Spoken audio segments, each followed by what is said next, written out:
Graça e paz a todos, amém?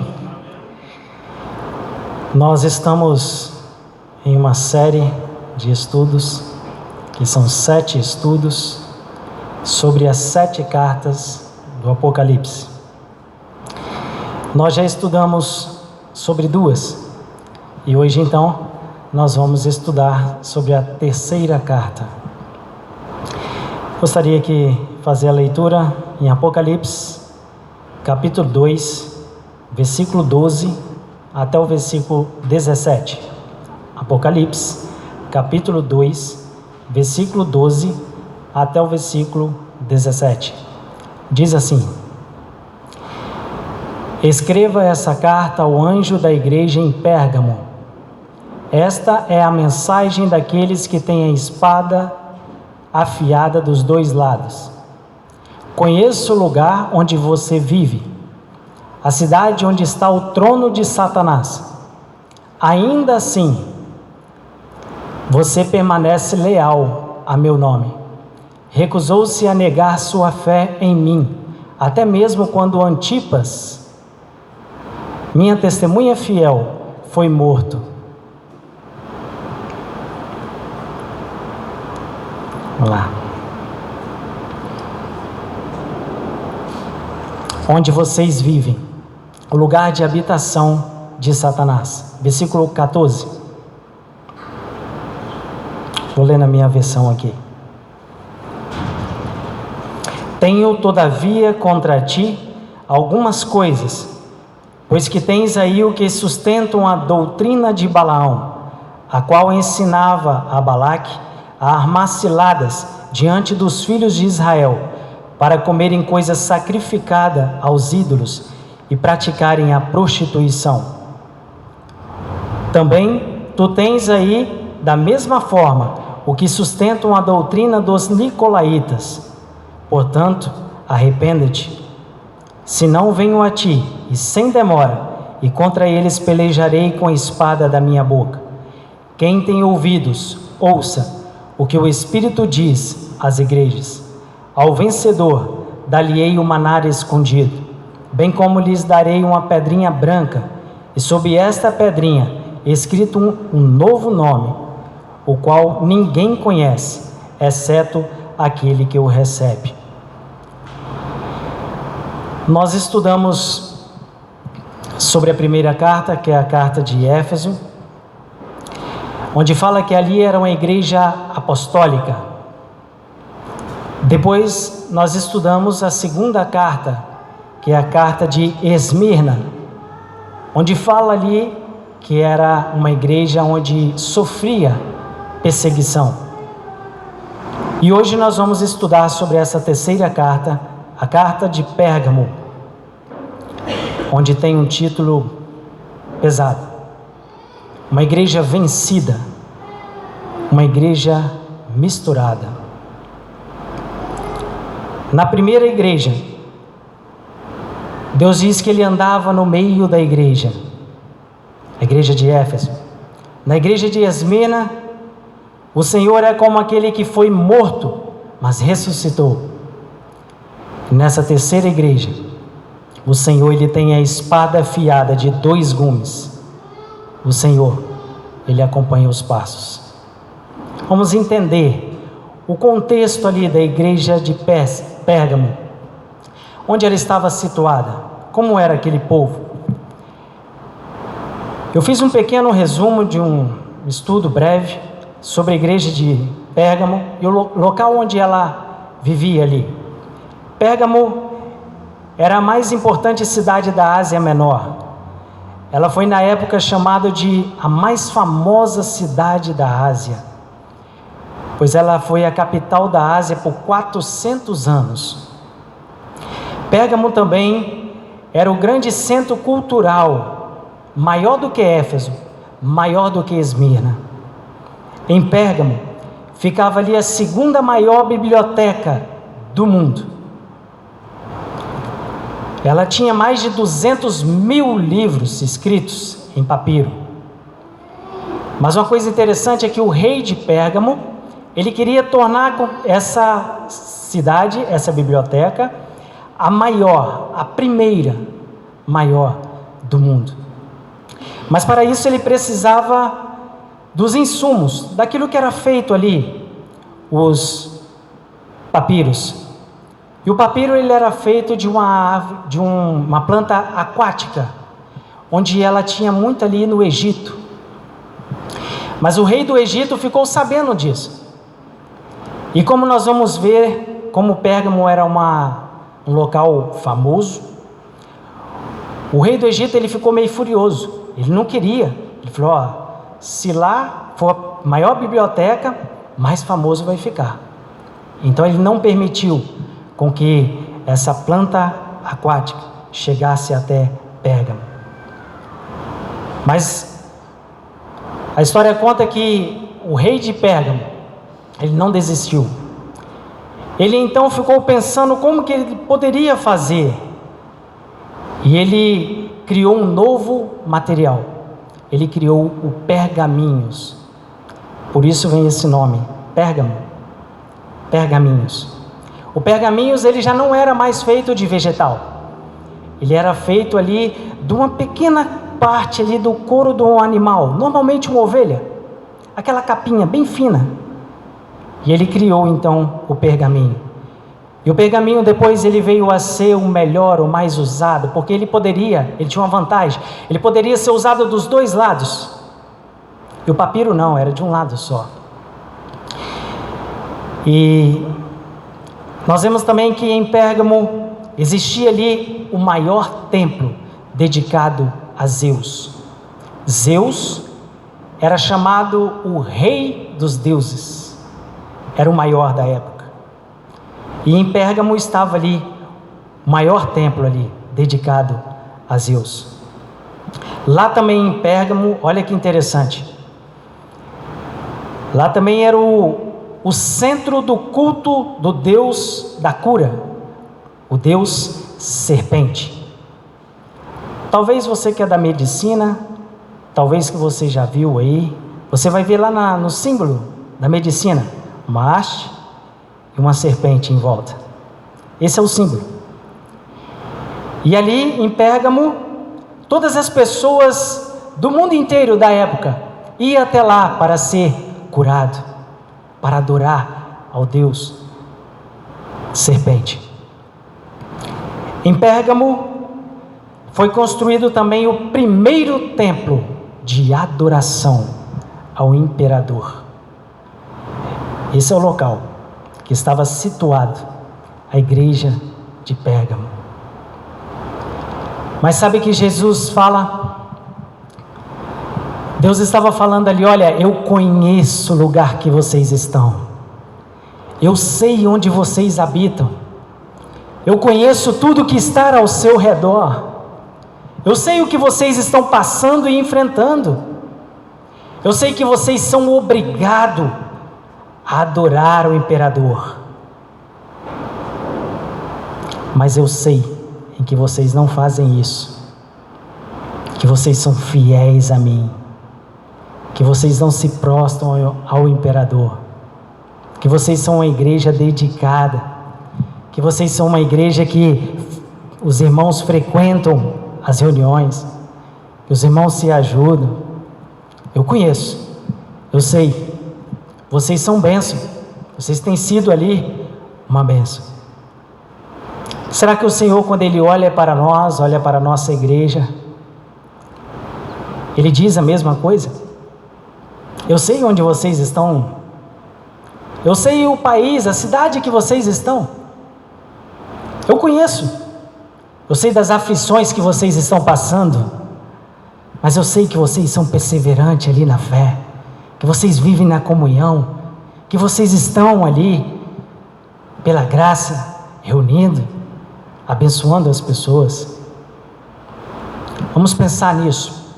A igreja de Pérgamo, mesmo diante de tantas coisas que nós já citamos, tantas coisas para que aquela igreja nem existisse mais, mas ela estava ali, estava firme, estava segura ali.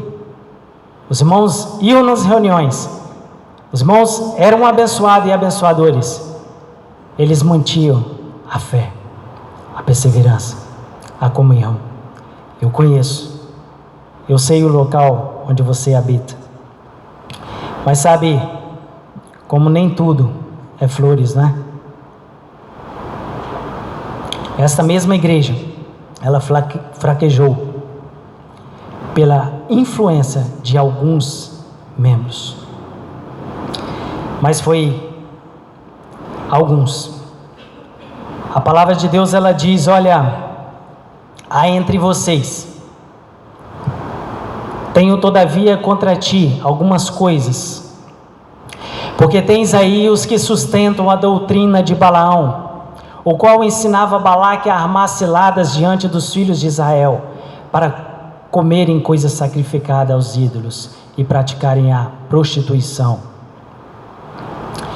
Depois no versículo 15 ele fala, também tenho contra ti, da mesma forma, alguns que sustentam a doutrina dos nicolaítas. Veja que a palavra de Deus, ele fala assim, alguns. Sabe a igreja cheia? Tem uma meia dúzia aí. Tem um pessoalzinho aí, pouquinho, sabe como é que é, né? Que eles estão seguindo a doutrina dos nicolaítas. E tem um outro pouquinho, poucas pessoas, que estão seguindo a doutrina de Balaão. Mas depois a gente vê que Deus chama todos ao arrependimento. Mas por que chamar todos ao arrependimento se só alguns que estavam pecando? Porque alguns estavam em pecado, alguns estavam seguindo a doutrina de Balaão e a doutrina dos nicolaítas, que vamos falar daqui a pouco. Mas o restante, os outros, estavam sendo negligentes. Os outros estavam sendo coniventes ali. Os outros estavam calados, tolerantes, aceitando o pecado. Isso é bastante complicado da gente estar falando. Essa mensagem, antes de eu preparar ela falou muito comigo. Eu tive que parar algumas vezes e refletir. Porque olha o que a palavra de Deus está dizendo, meu irmão, minha irmã. Deus está condenando aqui a todos aqueles que são coniventes, que não falam, que não chegam para a pessoa errada, ou consertam o seu erro, ou ajudam aquele que está em pecado. E muitas das vezes nós estamos assim, coniventes, aceitando tudo, não querendo falar contra o pecado, porque se nós falarmos contra o pecado, nós vamos aborrecer, né? Aquela pessoa vai ficar aborrecida conosco, ela vai ficar chateada, ela pode até sair da igreja, né? Eu e você somos culpados se nós não falarmos, se nós não corrigirmos, se nós não alertarmos. Primeiro consertamos a nossa vida, isso é fato. Mas se estamos vendo um erro, podemos ajudar aquela pessoa.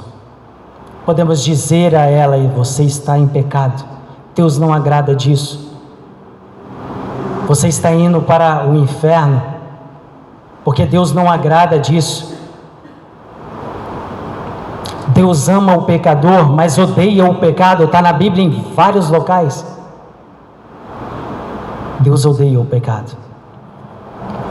O Senhor aqui Ele está dizendo, olha, o problema não é nem daquilo que vocês estão fazendo, não é todos que estão fazendo, não é todos que estão fora do meu caminho, não é todos que estão praticando essas outras doutrinas, mas vocês estão aceitando. Vocês aceitam o pecado como algo normal. vocês estão seguindo os nicolaítas.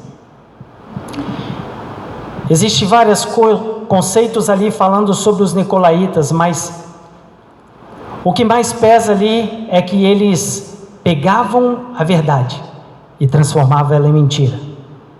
E pegavam a mentira e fazia ela virar uma verdade.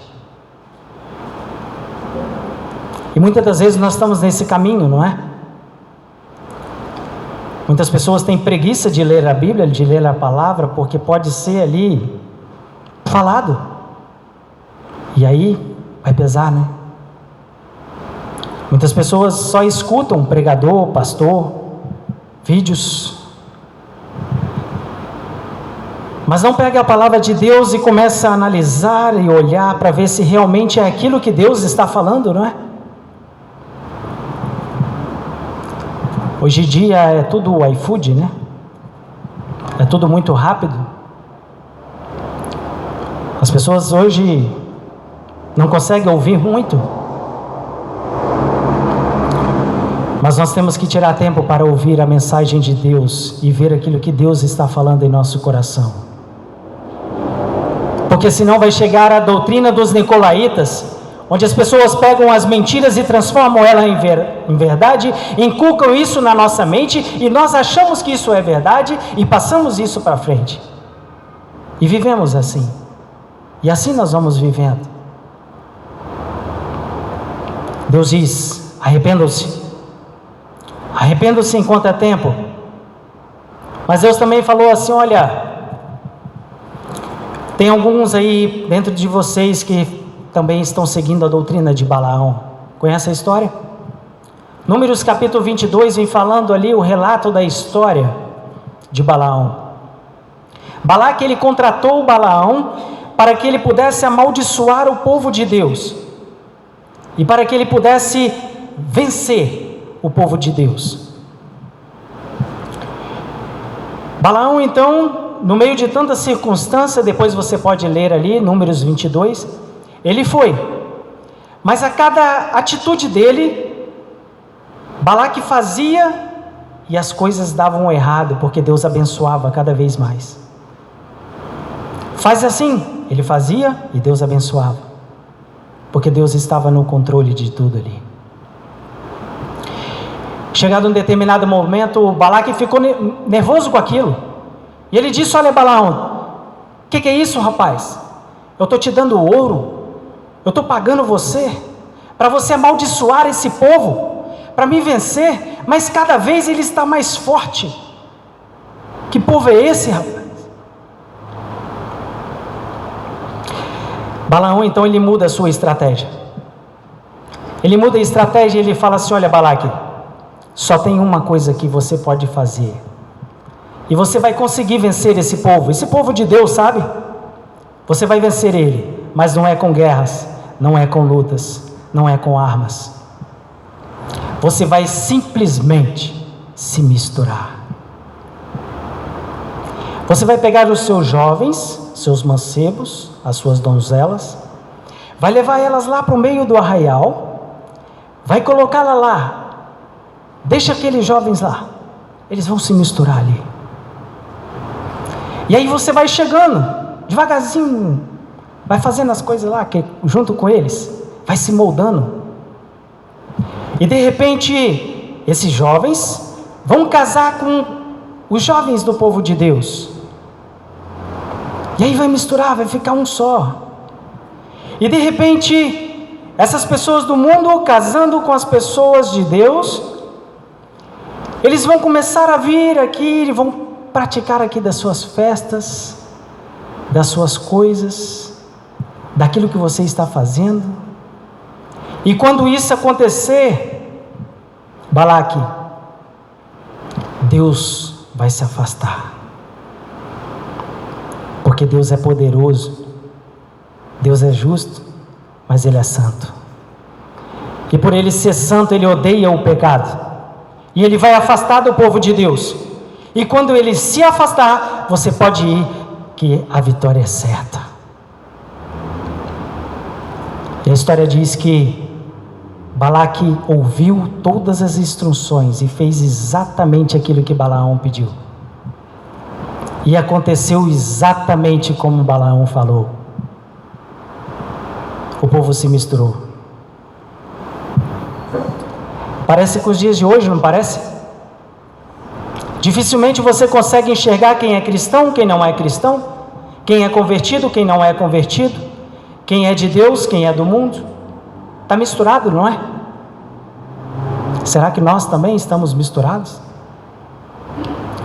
Será que a nossa vida ela é totalmente diferente das pessoas em que não têm a Jesus? Porque nós temos que ser diferente. Nós temos que fazer a diferença. Nós estamos aqui para fazer a diferença. Nós somos criados para isso, para o louvor e a glória de Deus.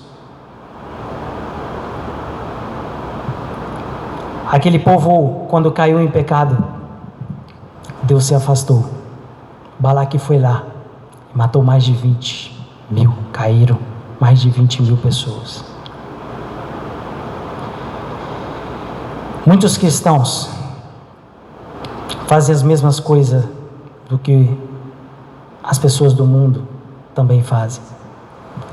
Frequentam os mesmos locais, frequentam as mesmas coisas, praticam as mesmas coisas, vivem no pecado, vivem pecando, dizendo isso é normal. Estamos no século 21, mudou tudo. Isso já é normal, isso não tem nada a ver. Quando você vai falar alguma coisa sobre a palavra de Deus, a pessoa, não, mas isso não tem nada a ver. As pessoas lá de Deus, o povo escolhido de Deus, vendo aquele povo de Balaque chegando, falando, não, mas isso não tem nada a ver. O que tem? Eles vinham aqui participar conosco de uma festa simples. Nada a ver. Ah, mas eu sou convertido, eu sou de Deus, eu casar com uma pessoa do mundo, isso não tem nada a ver. Ele ou ela vai se converter. Se for da vontade de Deus, vai dar certo. Se você, meu irmão, se você, minha irmã, é um salvo, uma salva por Jesus, já tenha Jesus no seu coração, a Bíblia diz que nós não devemos nos colocar em jugo desigual. Isso sim tem tudo a ver. Mas o povo se misturou, virou um só, começou a praticar as mesmas coisas, e de repente o mundo começou a se moldar. É assim, né?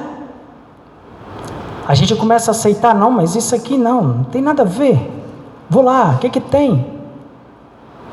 Aí você vai uma vez, depois você vai 2, 3, e você começa a se moldar ali. É como uma massinha de Durepox, conhece? Tem 2 cores, pega as 2 e junta, começa a misturar, vai virar uma só. Nunca mais você consegue fazer as 2 cores, virou um só, acabou, misturou, está junto. Doutrina de Balaão. Deus diz aqui, olha, tem alguns de vocês que estão seguindo a doutrina de Balaão. Arrependam-se.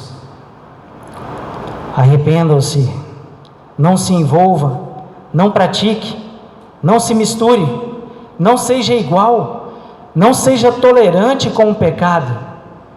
Arrependam-se.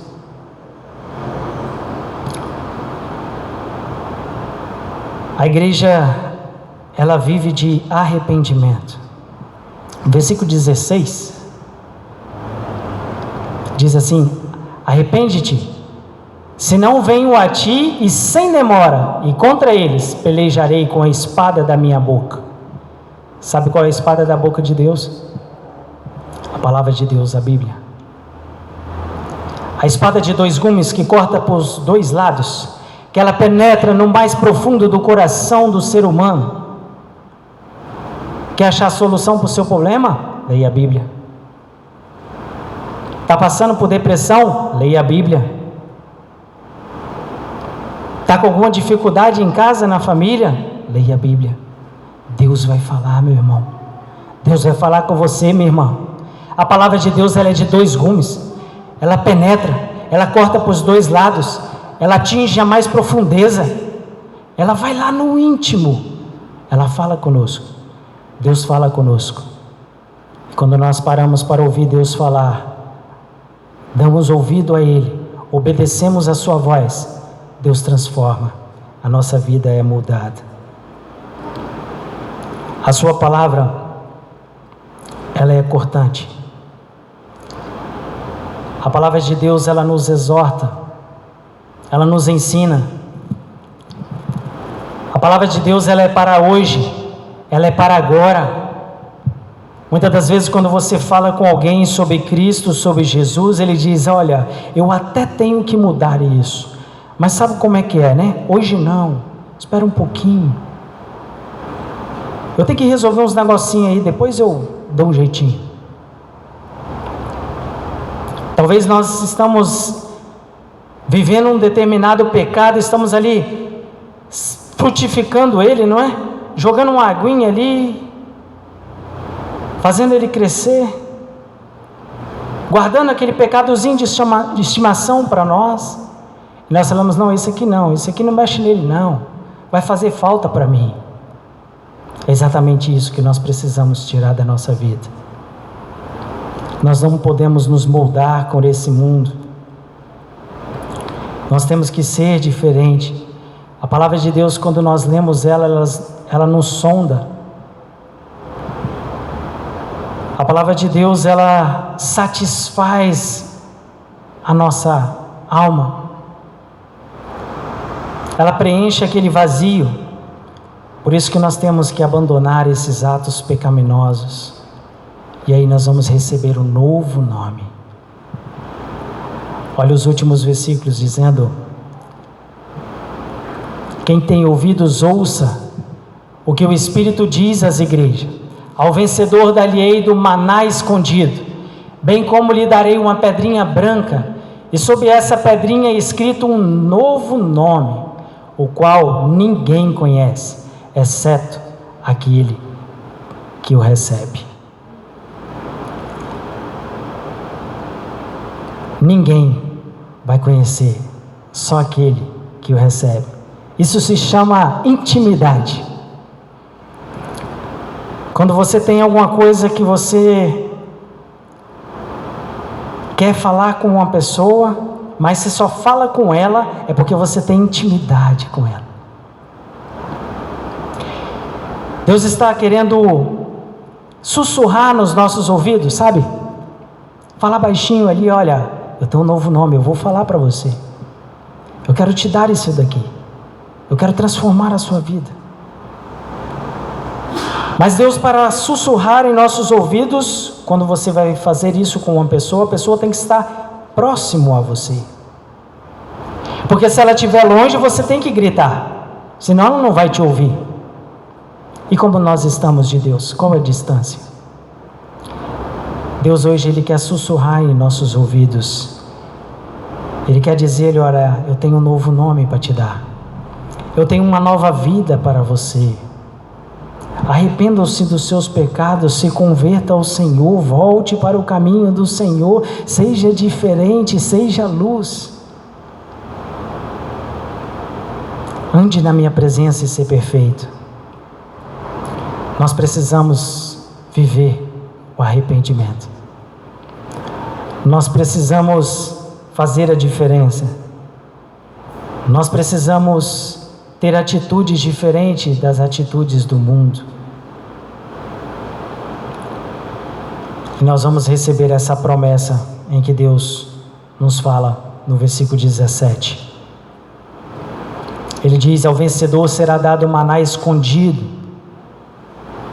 Ao vencedor, esse participará do banquete permanente, das bodas do Cordeiro. Aqueles que fizerem conforme está escrito lá em Salmo capítulo 1, não anda segundo os conselhos dos ímpios, nem se assenta nas rodas dos escarnecedores. Ao vencedor, eu vou te dar o maná escondido.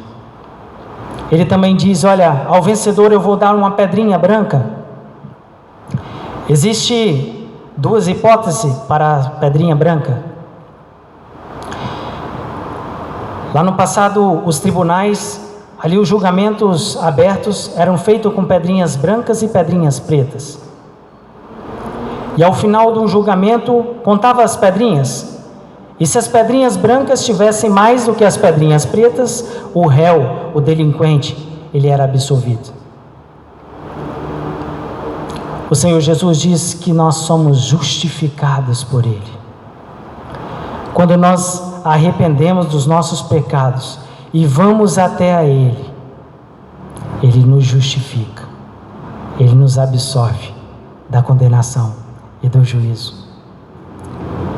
Existe também um outro relato sobre a pedrinha branca, que lá no passado, quando uma criança nascia, quando o pai chegava e reconhecia aquele filho como seu filho, ele pegava uma pedrinha branca, colocava o nome dele, dava o seu sobrenome. Isso também faz sentido, porque também lá no passado, esse era o registro, era a certidão de nascimento das crianças. Era escrito o seu nome numa pedrinha. Sendo assim, Deus está dizendo aqui: olha, ao vencedor, eu vou dar um novo nome. Lá no Evangelho de João, capítulo 1, versículo 12, está escrito assim: olha, todos são criaturas, formados pela mão de Deus, mas aquele que receber, aquele que aceitar o Senhor Jesus como Senhor e Salvador de sua vida, esse será chamado Filho de Deus. Ele deixará de ser criatura e ele passará a ser filho. Pense nisso. Tenha uma vida diferente. Deus, Ele nos promete que se nós formos até Ele, nós seremos reconhecidos como filhos e filhas de Deus. Vamos tirar algumas lições para a nossa vida. Se estamos vivendo em pecado, arrependa-se enquanto é tempo, porque Cristo está voltando, e se Ele vier, você vai ou você fica.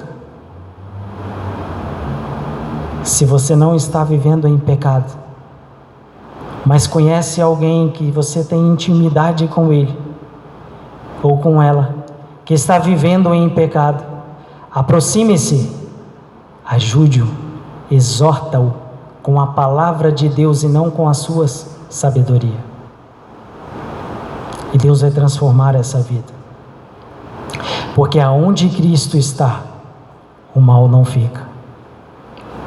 O mal não permanece. Ele sai. Aonde Cristo habita, a vida é diferente. Talvez você hoje não nega a Cristo, né? Igual aquele povo lá de Pérgamo, não negou a Cristo. Mas talvez a maneira de viver não é diferente da maneira do mundo. E sendo assim, a palavra de Deus diz que quando o sal se torna insípido, ou seja, sem sabor, não serve para nada, só para ser jogado fora. Como nós somos? Fazemos a diferença ou não fazemos a diferença? Que Deus possa abençoar a palavra. E aquilo que faltou ser falado, leia em casa. Reflita sobre isso. Reflita sobre a doutrina de Balaão, Números 22. Estude e Deus vai falar com você. Se você não tem a Jesus, não saia daqui nessa noite sem ter a sua confirmação da sua salvação. Não saia daqui, não vai se reconciliar-se com o seu sono. Não vai dormir sem saber para onde você vai. Creia em Jesus, confesse os seus pecados, seja diferente, e Ele vai te honrar, Ele vai te abençoar.